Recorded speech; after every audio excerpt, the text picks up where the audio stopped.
Muy buenos días. Estoy viendo que los participantes es nomás lo lógico. Dan mal el primer parcial y parece que se retirarían de la, ¿cómo les diría?, de la materia. Antes que nada, buen día. Vamos a... Ya, doctor.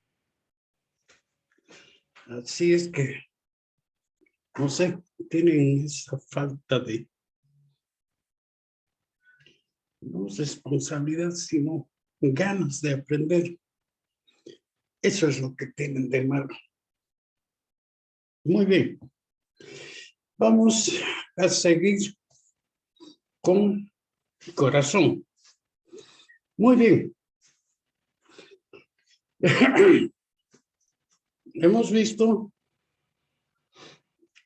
que son dos tipos de regulación. El sistema de Frankenstein y la estimulación nerviosa. Entonces,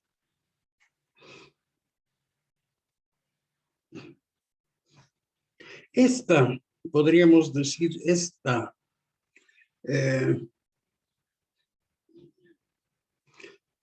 ritmicidad que tiene el corazón, lo tiene más que todo por impulsos causados por el nódulo sinusal para su contracción.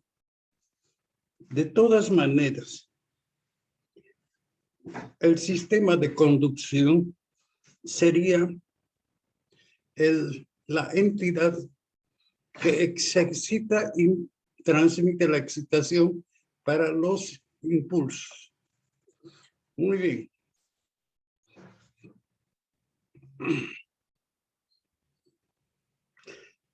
Dentro de este sistema hay uno que comanda, y la verdad que es principal, podríamos decir, que es el nódulo sinusal.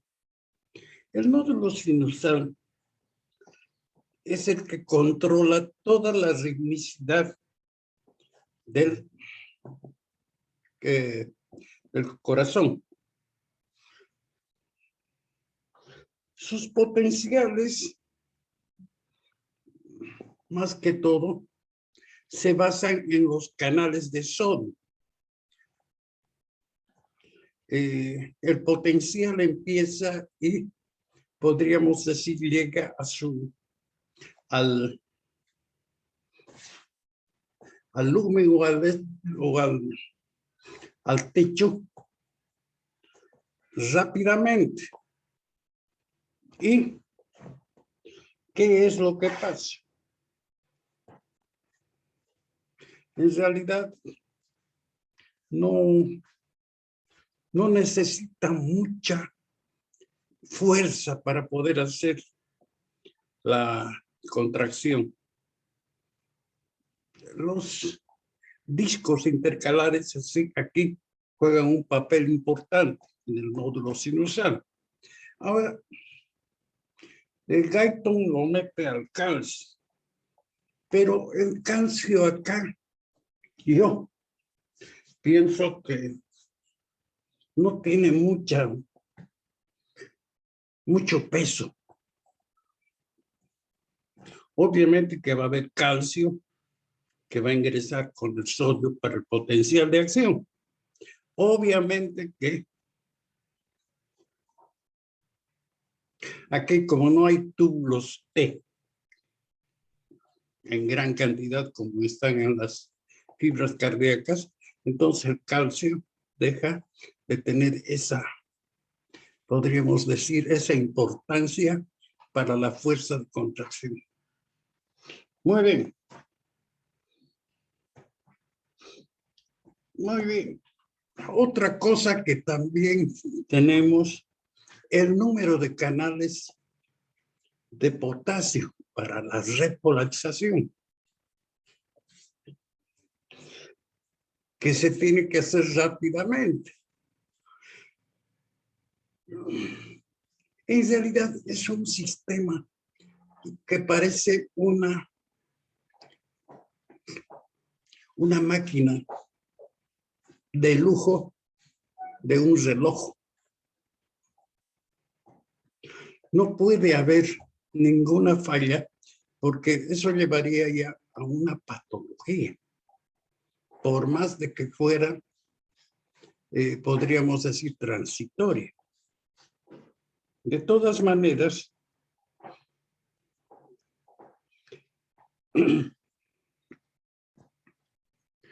este tipo de conducción es muy rápido y la transmisión también es rápida, haciendo que se produzca lo que se llama un cronotropismo, que el cronotropismo, cronos tiempo, cada,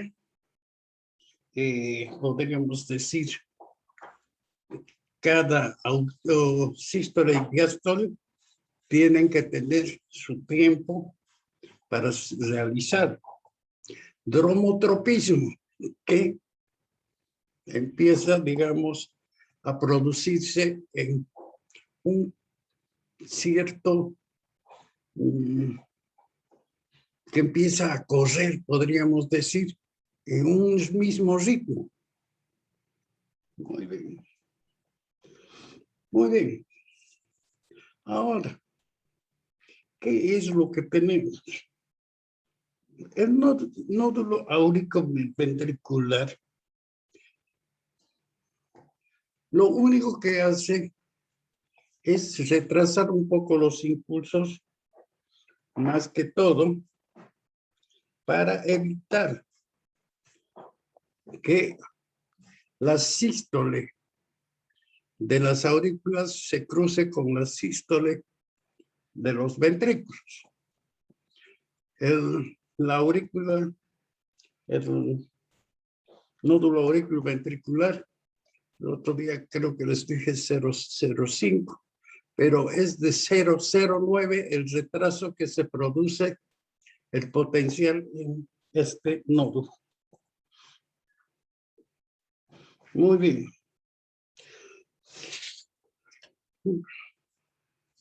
La red de Purkinje solamente es una red que va a difundir totalmente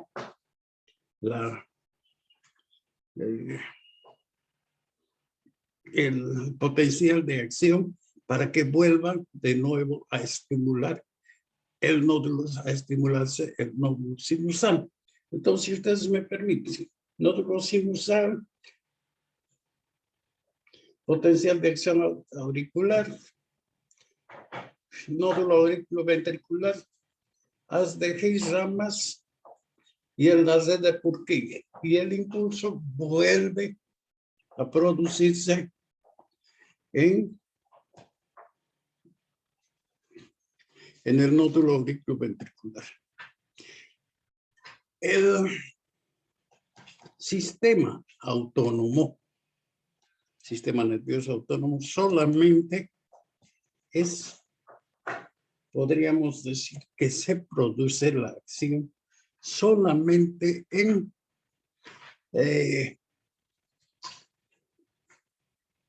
podríamos decir en algunas ocasiones. Más que todo influye. El simpático, por ejemplo, actúa, se estimula el simpático y el simpático estimula el nódulo sinusal.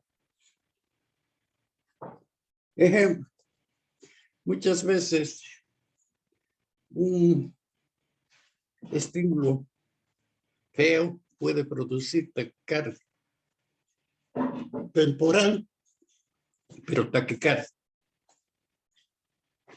¿Y eso es por qué?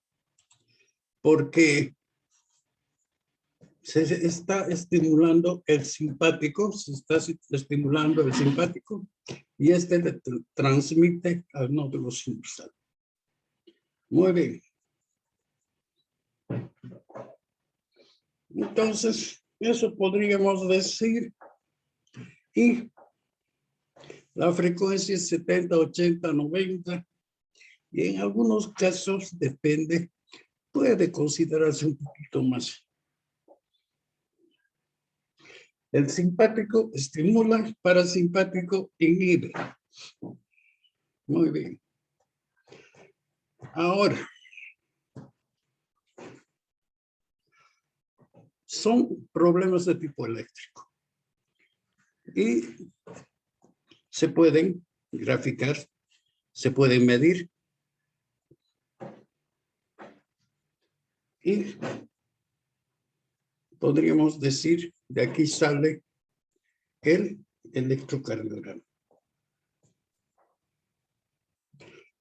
Mediante un aparato que se llama electrocardiograma.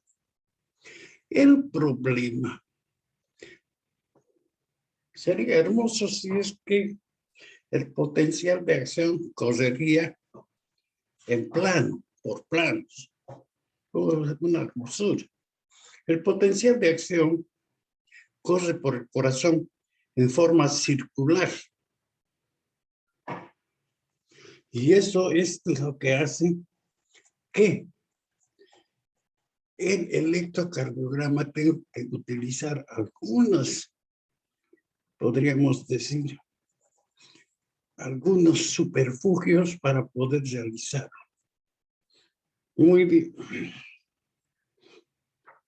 Pero se realiza como base una onda. La plantilla, podríamos decir, que es, que ustedes ya conocen, el PQRST. P, despolarización de las aurículas. QRS, despolarización de los ventrículos. Y T es repolarización de los ventrículos. Ya saben que no se capta la repolarización de las aurículas porque la despolarización de los ventrículos es mucho más fuerte. Muy bien. Entonces, para sacar un electrocardiograma, no sé si han llevado ya electrocardiograma en práctica, pero eso sí, tienen que saber qué es lo que a mí, lo único, no me gusta ser tan teórico. Entonces, podríamos realizar diferentes tomas con los electrodos. Hay dos tipos de podríamos decir, de modos de tomar. Y las dos se llaman unipolares y bipolares. Pero hay otras que captan directamente la electricidad, porque no es más que la electricidad, que se llaman unipolares precordiales. Todas estas derivaciones, ustedes las tienen que aprender, mejor si se compran. Ahí debe haber cerca del Hospital del Niño, la Cebuana creo que es. Ahí debe haber es como una especie de libreto, así, pero es un librito que se llama electrocardiografía. Cómprense y leen, porque el electrocardiograma, en primer lugar, les van a dar y ustedes tienen que exigirles el 100% sus auxiliares. Si no les explican bien, ustedes me llaman. Porque esa es nuestra joya en clases prácticas. No tanto en clase teórica. En clase teórica se dan todas las... Pero la clase práctica de electrocardiografía ha sido y tal vez es actualmente una de las prácticas que no se realiza, si no me equivoco. No, yo sé que en Oruro no hay, en Cochabamba no hay a este nivel. Santa Cruz es el único. En el resto, peor todavía. Entonces, tal vez somos la única,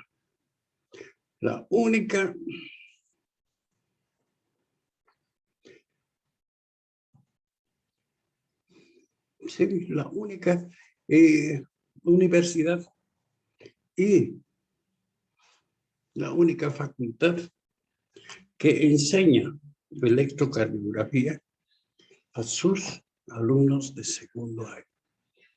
No estamos yendo a la electrocardiografía patológica, eso lo verán después en cardiología, sino estamos yendo a la electrocardiografía fisiológica. Entonces, eso me lo aprende. Porque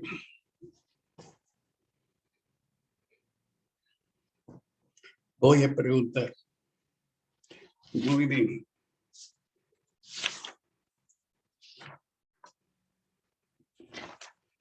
Entonces, ¿qué es lo que tenemos?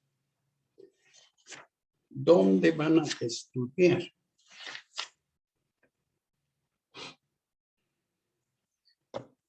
Ustedes tienen todo un capítulo de electrocardiografía normal aquí, pero como les digo, cómprense, es una libreta roja, como una especie de libreta roja, que muchos de ustedes deben tener, se pasan la voz. No me importa las distancias. Eso uno se da cuenta. Cuando hay taquicardia, las ondas están más pegadas. Cuando hay fibrilación, no hay ondas. Bueno, lo que quiero es que empiecen por el electrocardiograma normal. Y eso lo tienen. Mi figura es 11-7. Las derivaciones 1, 2 y 3. La 11-9. Tenemos derivaciones precordiales. Y la figura 11-10. Las bipolares.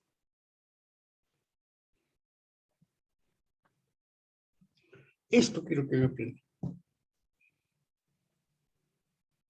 Que no es más que son tres cuadros.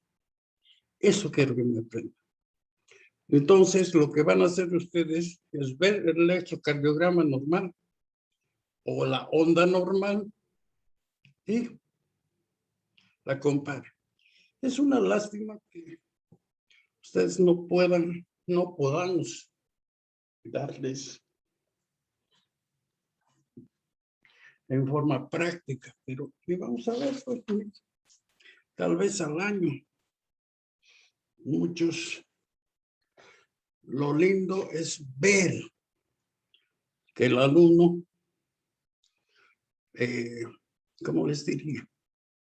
Sepa manipular un electrocardiograma. Eso es lo importante para mí. Tal vez muchos me van a maldecir porque yo he sido el que introducido a las prácticas el electrocardiograma.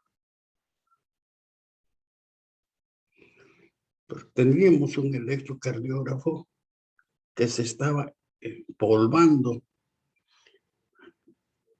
ahí en la sala de los cachivaches. Y yo lo saqué para hacer las prácticas. Pero eso ha salvado a muchos alumnos de algunas, podríamos decir, algunos sinsabores de su vida profesional. Entonces, me es muy importante eso. Otra cosa que tal vez van a tener que aprender es espirometría, pero la espirometría es más para neumología. Y los neumólogos tampoco lo hacen. Más la prueba de esfuerzo. Tenemos todo para hacer pruebas de esfuerzo. Lo de malo es que no tenemos a nadie quiere leer el resultado de eso. Es por eso que no hacemos. Si no, dentro de nuestro programa estaría la prueba de esfuerzo. Así es que es el problema, porque ya queríamos hacer nosotros hace unos 2, 4, 5 o 6 años atrás. Pero no tenemos quien nos lea. Sabemos hacer, pero no sabemos interpretar. Perdón. Entonces, eso es lo que pasa. Pero sí, ustedes me saben, siquiera teóricamente, porque eso entra en examen, las derivaciones y las ondas. Yo he tenido que aprender. Antes no. Era un lujo sacar electrocardiografía, un electrocardiograma. Un lujo. Generalmente nosotros diagnosticamos con el oído. Pero actualmente ya la electrocardiografía ya no es potestad de los cardiólogos, sino todo médico general. Y más que todo, cuando está haciendo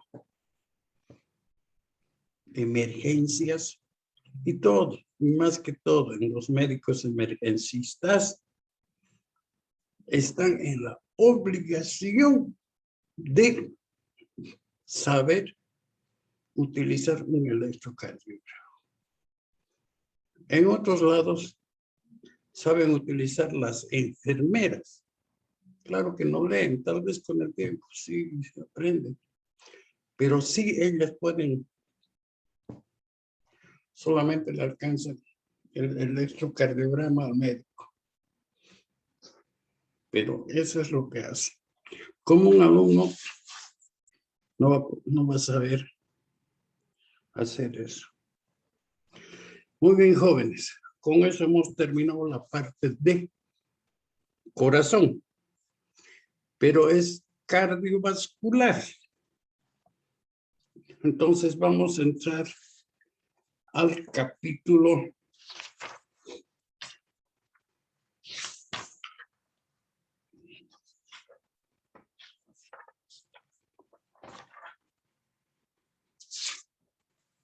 de circulación.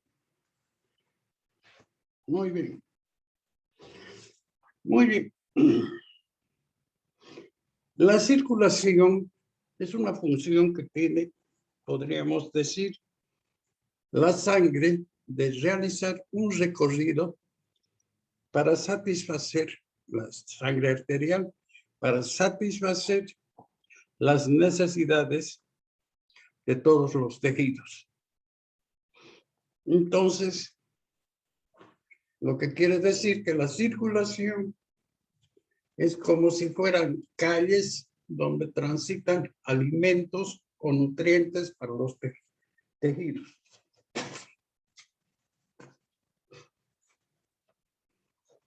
Muy bien. Pero también tiene otra característica.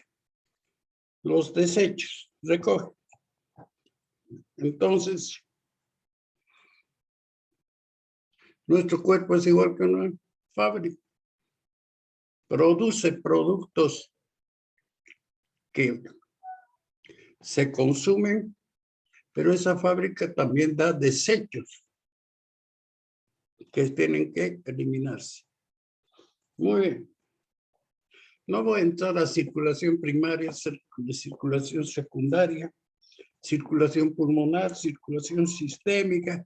Esos son cosas que ustedes han llevado en anatomía. Muy bien. Lo principal para nosotros es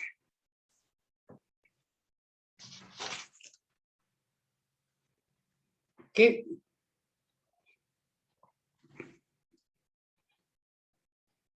¿cómo podríamos decir?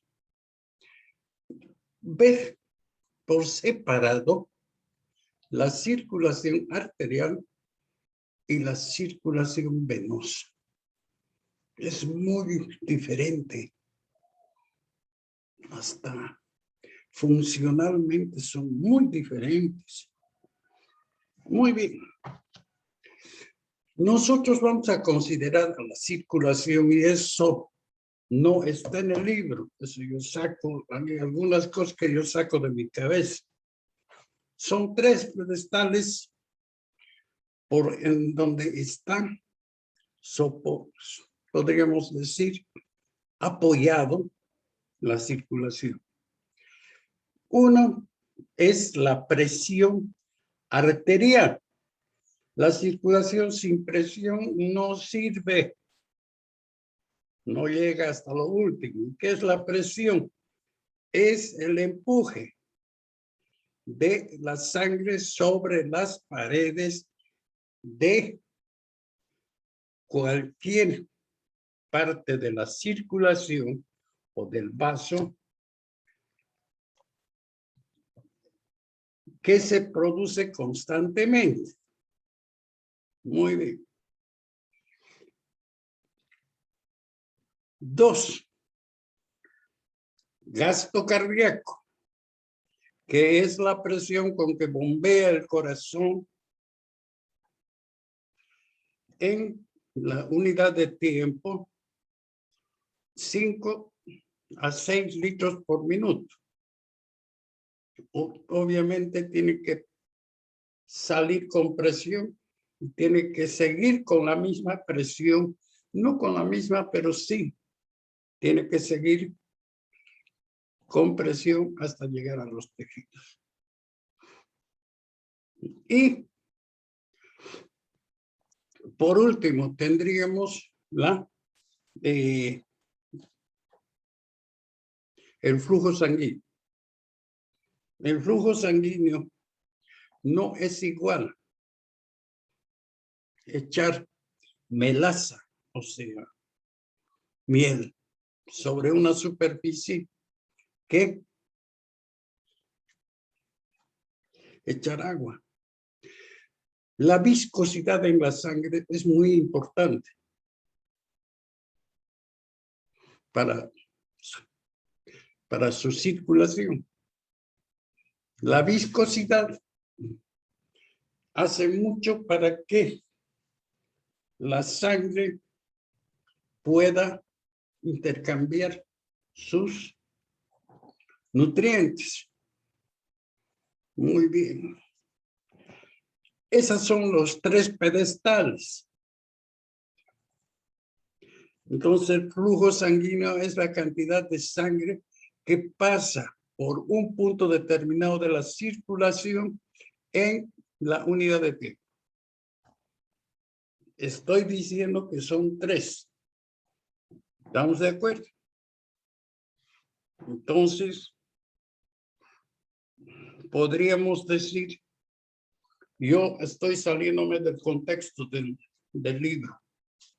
Entonces, esas son, podríamos decir, las 3 bases con las cuales se produce la circulación. ¿Qué pasa si falla una? Fallan las demás. Muy bien. Empecemos con las arterias. Una arteria es muy diferente que una vena. ¿Qué es lo que pasa? La arteria está compuesta por una adventicia, bastante tejido muscular autónomo y un epitelio. Y tiene la capacidad de contraerse y distenderse. Muy bien. Entonces, la vena vendría a ser, tiene la misma característica, una adventicia, pero no tiene capa muscular como la arteria, sino que tiene muy pobre su capa muscular. Entonces no puede contraerse como la arteria, más que en los grandes vasos. De esta manera, la sangre llega al corazón. Muy bien. ¿Qué es lo que tenemos? Esos son los grandes vasos. Después van disminuyendo de calibre, etcétera, etcétera. Las arterias van de arterias mayores, menores, medias, hasta llegar a los capilares. Muy bien. Los capilares, que tal vez vendrían a ser mucho más importantes en cierto aspecto que las arterias grandes. Porque usted sabe muy bien que los capilares son los que producen o los que llevan los nutrientes a lo último de nuestra economía. Muy bien. Entonces, arterias, arteriolas, capilares,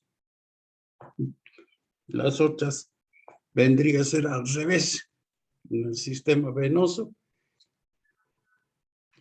vénulas, capilares, vénulas, etcétera, etcétera, etcétera, etcétera. Muy bien, creo que estamos en el límite. Ya tenemos 2 minutos nada más. Jóvenes, lean, por favor. Lean y lean. Así van a ser. Parte doy yo, parte ponen ustedes. Porque ya he visto que darles todo, papita para el loro, no sirve. ¿Estamos de acuerdo? Entonces vean ustedes que tienen que leer. Porque si no, se van a flojear más de lo que están flojeando. Muy bien, jóvenes. Nos vemos el día lunes. Buen fin de semana.